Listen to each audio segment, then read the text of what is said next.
Okay.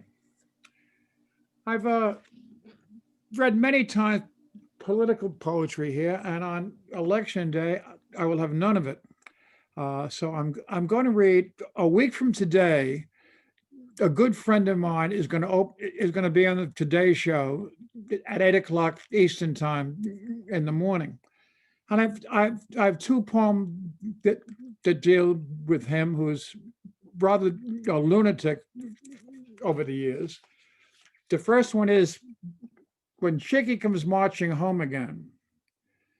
The Marine, Private John Charles Dunnier, was home from Paris Island, and the crowd was all where we belonged at that stage of our lives, in the Broadstone, which is the neighborhood bar.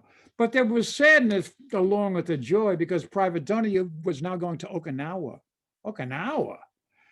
But like MacArthur, Chick rose up from the stool and roared, "I shall return," and took off a dog tag and a chain, then handed it to Inwood's best bartender, Pat Gallagher. And aside, George Lynch was an entertainer, a friend, and a damn good bartender. But as a pure bartender, Pat was the best. George comes back, by the way, in the next poem.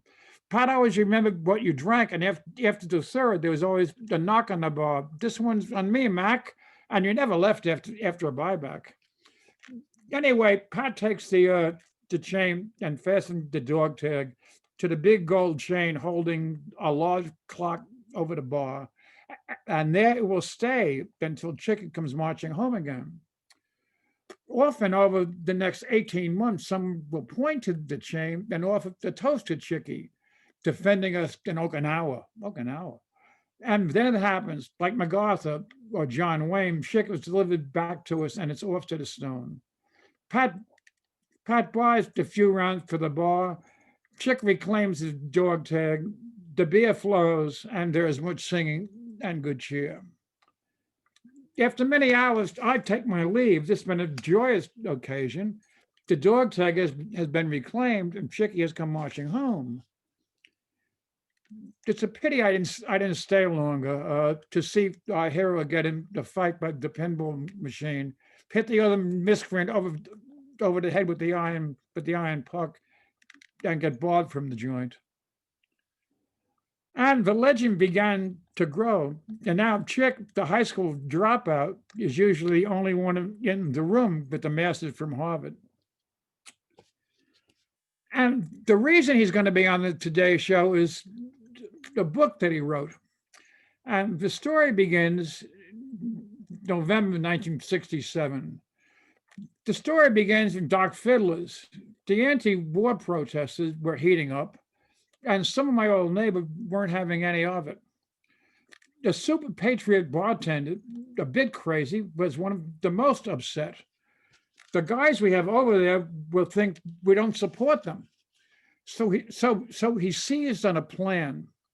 Someone's got to go over there and buy them a beer. What? Go over there? He had it all worked out. He was going to borrow Merchant Seaman's papers from a good friend of mine and go himself.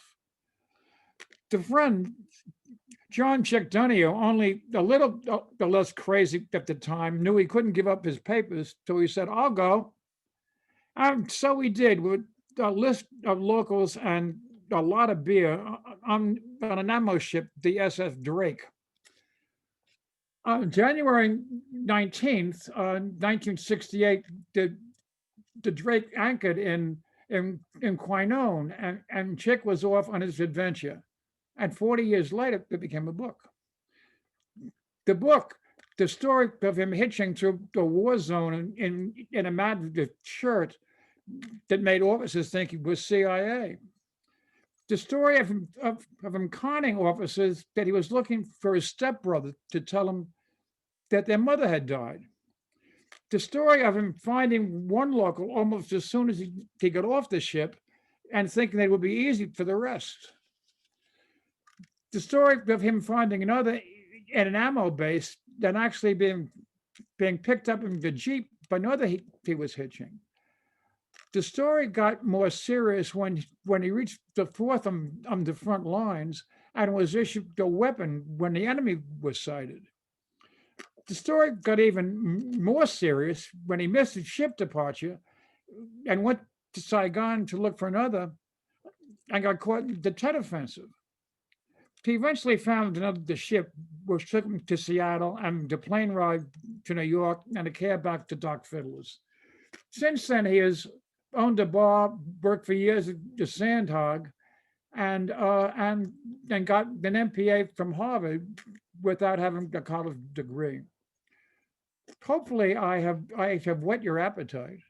The book is The Greatest Beer Run Ever, a true story of friendship greater than war, by Chick Donahue and J.T. Malloy. It will be, there's a new edition about to come out, and it will be the motion picture from the people that did the Green Book early next year. So, two poems having, well, a couple of poems having to do with technology and with this, what we're going through. Coronavirus, if it were 1970, and I lived in Yorktown then, and the virus came, and we had no masks or gloves, cable TV, regular reports from my governor and town supervisor, lockdowns, internet in homes, Zoom. Where would we be if I were my age then? Probably dead. Coronavirus lonely. I have Amazon Echo devices all over my home and office. Original Amazon Echo, Echo Dot, Echo shows.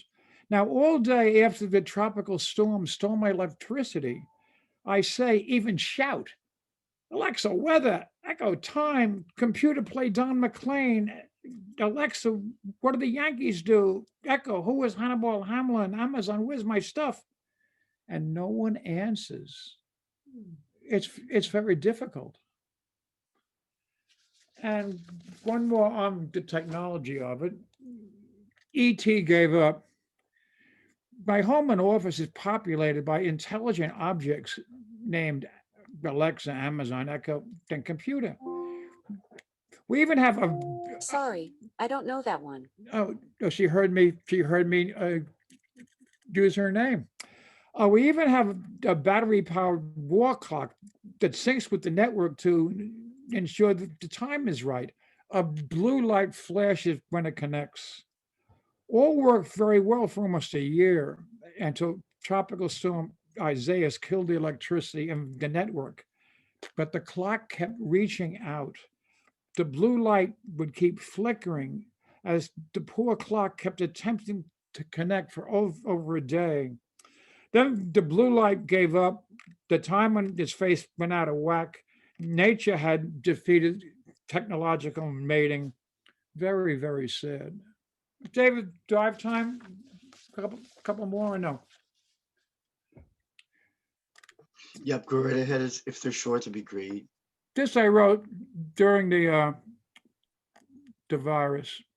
Everything is all fucked up.